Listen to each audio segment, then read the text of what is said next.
We are ready now to listen to the words of the Holy Gospel and its message for us today. Please join us in singing the Gospel acclamation.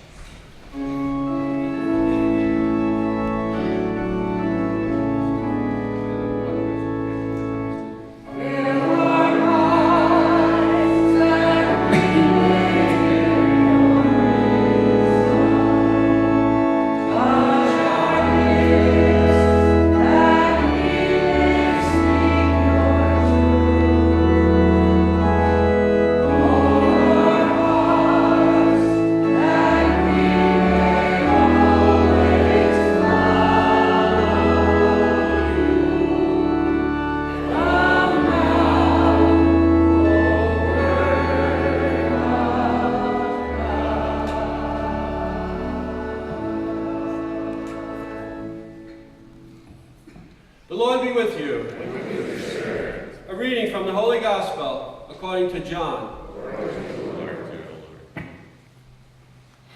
Jesus said to his disciples, "Whoever loves me will keep my word, and my Father will love them. And we will come to him and make our dwelling within him. Whoever does not love me does not keep my words. Yet the word you hear is not mine, but that of the Father who has sent me. I have told you this while I am with you. The Advocate, the Holy Spirit, whom the Father will send in my name, will teach you everything and remind you of all that I told you. Peace I leave you with you, my peace I give to you. Not as the world gives do I give it to you. Do not let your hearts be troubled or afraid. You heard me tell you, I am going away, and I will come back to you. If you loved me, you would rejoice that I am going to the Father, for the Father is greater than I. And now I have told you this before it happens, so that when it happens, you may believe." The Gospel of the Lord. Praise to you, Lord Jesus Christ. Many times we hear the phrase, "Today is the first day of the rest of your life." That phrase was coined in the 1960s, but could well apply to today's gospel. Jesus tells his disciples that he will go away, but that the Father will send the Advocate, the Holy Spirit, in his name. Sometimes we hear the word Paraclete in place of the Advocate or the Holy Spirit. The English word Paraclete simply translates to the Greek word that means advocate and has legal connotation. Literally, it means one who stands by the side of the defendant. The evangelist John indicates that the advocate has three functions. It is the continued presence of Jesus on earth after Jesus' death. Second, it is the truth-telling spirit that testifies on behalf of Jesus and in defense of Jesus.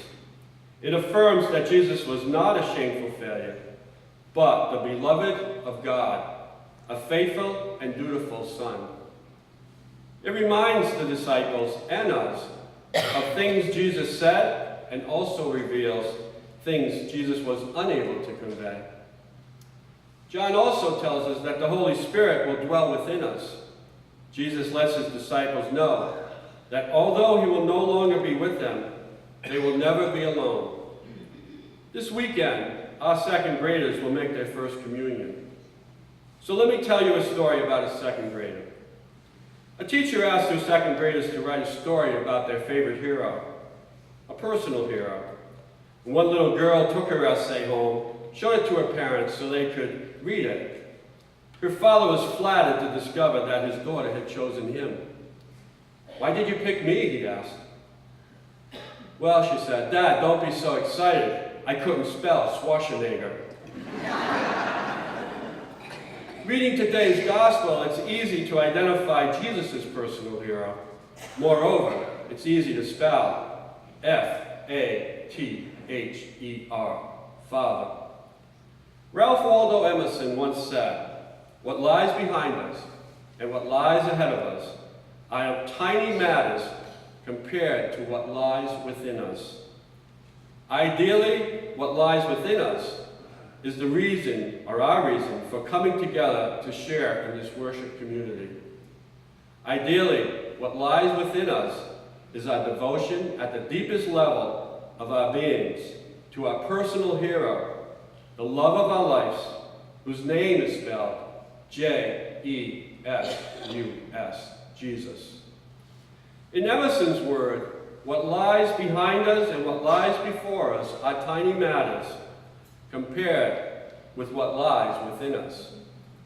There are some of us who outwardly appear to have it all together, while inwardly we wonder why we feel so empty.